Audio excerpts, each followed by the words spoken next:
Welcome to this edition of Take 5. Today, I'm super excited to have as my guest Rob Catlin. Rob is Vice President of Sales and Marketing for Endo, and Endo is an exciting company that's got a product right around the corner. Already been through phase 2 and phase 3 trials. So many of you have seen this product perhaps in some of the publications, and it is to reduce cellulite. Rob, welcome to the program. Thank you, Steve. Great to be here with you. Can you tell us a little bit about CCH, so for some of our viewers who don't know what it is?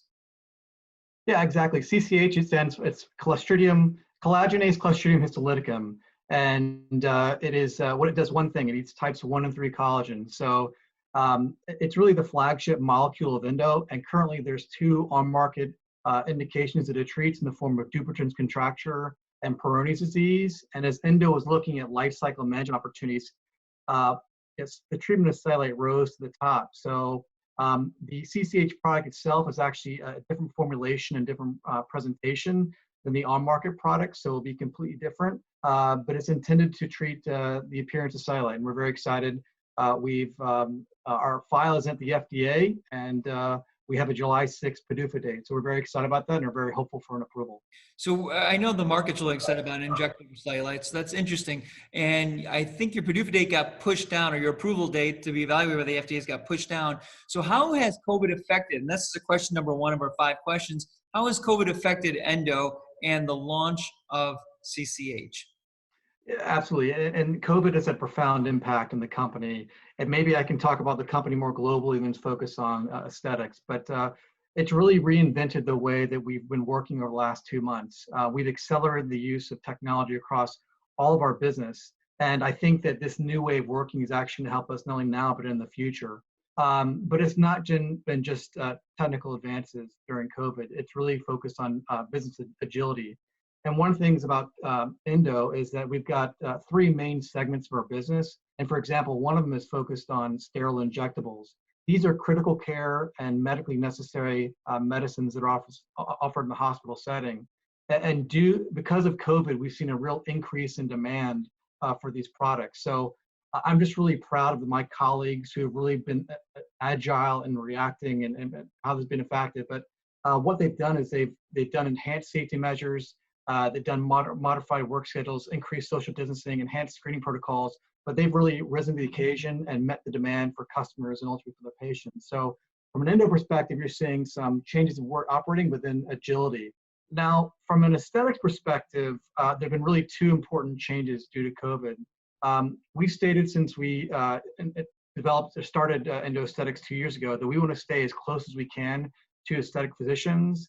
And as a company without an approved aesthetic product, we really want to understand and refine understanding of aesthetic physicians and their needs.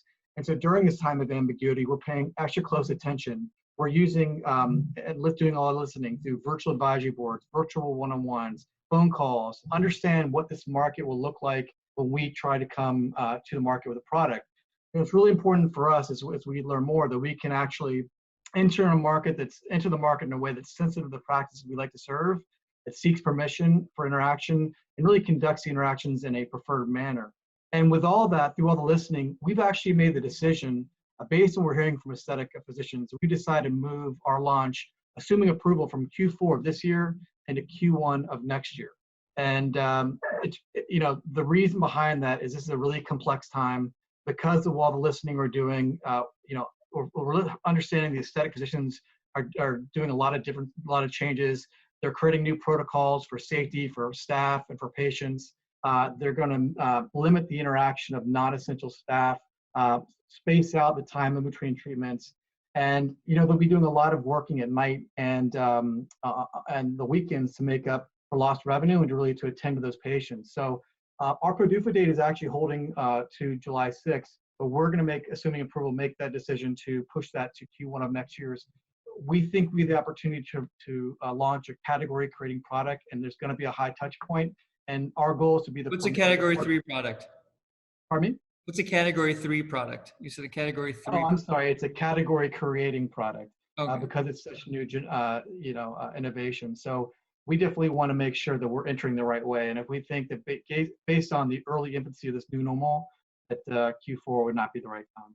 Okay, so that's a lot of great information you just gave me. A couple points I want to mention from what you just said is that so you're a company that's diversified, you're not just aesthetic, and you're also still viable because you're offering other products that you can maybe use in this current COVID time outside of aesthetics.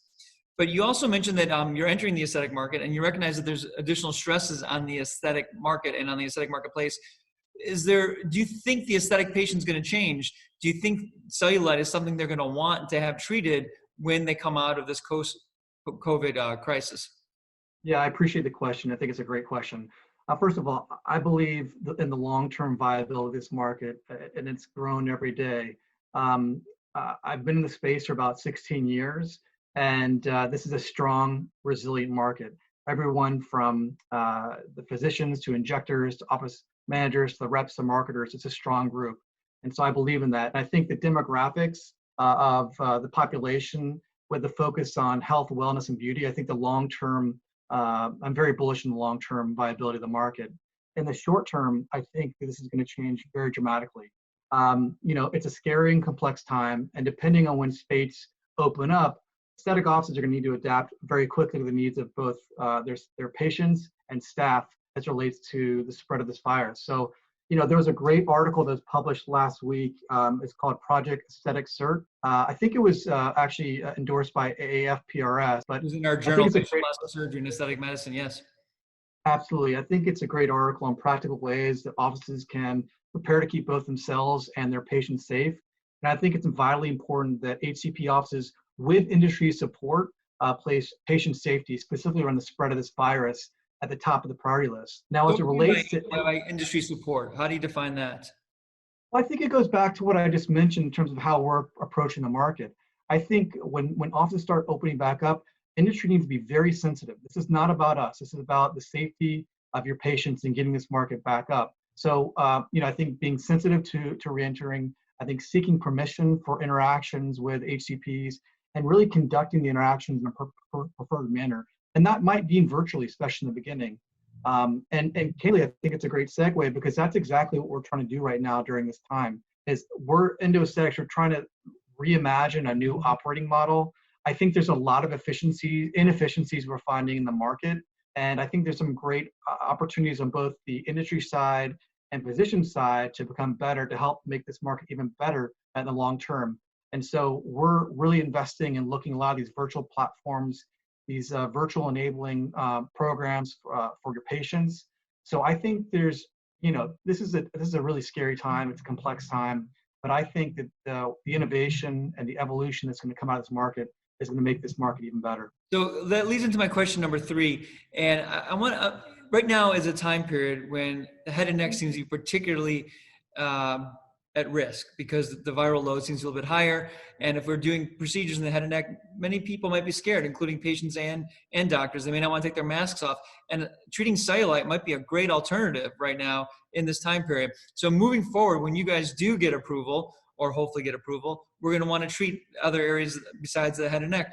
How do you plan as Endo to stimulate the market, both for physicians and for the consumers?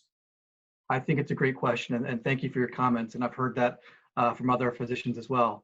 At this point, Endo Aesthetics does not have an approved product. However, should CCH for cellulite be approved, and again, our PDUFA date is July 6th, I'm confident that we have the opportunity to bring meaningful, disruptive innovation to the market.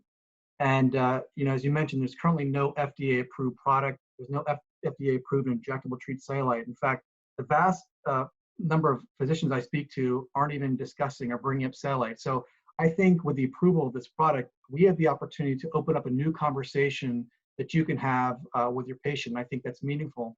Moreover, Endo is really well known in the space of men's health and orthopedics of stimulating and driving direct-to-consumer activation. And at Endo Aesthetics, we understand that we're going to have to invest significantly in direct-to-consumer activation, educate women on the etiology and what CCH could potentially do upon approval. So I think between the combination of bringing disruptive innovation to the market and then stimulating it with direct-to-consumer activation, we have the opportunity to stimulate and lift the entire aesthetic market. Yeah, certainly this is an area where many women suffer from cellulite, and maybe it's undertreated right now. So we're excited about that. Question number 4, will Endo bring in any other aesthetic products or services to help balance CCH, or that portion of the market you plan to go into? Yeah, that's a good question. And I think cellulite at this point is a major unmet need. And so all of our focus at this point has been on strategizing and building competencies and getting ready, prepared for the launch of CCH. We want to be singularly focused on the development of our product and our business activities to support the launch. Now, that being said, there's obviously a lot of life cycle management opportunities with CCH or cellulite. And so I think areas of the thigh and potential other areas where you might want to eat types 1 and type 3 collagen. And upon success, we'll see what happens. But I'm very excited about the future of Endo Aesthetics being a major player moving forward. If somebody wants to learn more about CCH products, they can go to the publications. Can you direct us to those publications, or how can we get more information about those publications? Yeah, absolutely. Well, we have a website, www.endoaesthetics.com, and we'll be providing updates on our development program and our company moving forward. And obviously, we've got a significant publication plan for both presentations and for journals when it comes to CCH or cellulite. And we're very proud of my colleagues in R&D. And in the very near term, obviously, a lot of the conventions and congresses are sort of being delayed. But in the near term, we've got some exciting data that is scheduled for presentation at VCS in August, at ASPS in September, and then at ASDS in October. So we're very excited about the future, and please stay tuned. Okay, your last and final question. This is kind of a personal one. What do you like best and what do you like least about being in isolation for 6 weeks now? Well, I want to say, I want to acknowledge, obviously, this has been a very complex time, and my heart and thoughts go out to all those who've been affected by COVID. This has been a scary time. And I do want to give a shout out to all the medical professionals in the front lines who are helping to take care of patients. That being said, well, as it relates to me in the day-to-day, I need a haircut like it's yesterday. I am about 1 or 2 weeks away from a mullet, a full-blown mullet. And unfortunately, I live in North Carolina, and the barbershops and salons aren't scheduled to open up for a few more weeks. So I might be going off Zoom calls here in the near future. But, I'd also say that COVID has been very meaningful for me for 2 ways, both personally and professionally. I've got to spend a lot more time with my family and my daughters, and being able to slow down. I've been fortunate enough to teach both of my daughters, 5 and 8, to ride a bike over the last 2 weeks. And so being able to have dinners, I mean, that warms my heart. And due to my job, there's trade-offs and sacrifices I've had to make. But COVID has really allowed me to slow down and spend more time with my family, and that's been very meaningful. Now, from a professional standpoint, again, I think there's a lot of inefficiencies in the aesthetic market, both on the physician side and the industry side. And it's given us an opportunity to reimagine a new operating model. So I'm very excited about the things we're thinking about. We've been able to recruit a lot of really talented people, and we're going to pick things back up in August. But I'm very excited about the future. And I think that when we, hopefully when we do get approval, we can come out and bring that really disruptive innovation that the space, I think, really needs. All right, that's great. Well, thank you so much, Rob, for doing this Take 5 with me, and a lot of great information about Endo and CCH, and I'm going to be optimistic about the future and where it's all headed. Thanks, Steve. Me too. All right, we'll talk to you soon. Take care. Bye-bye. Bye.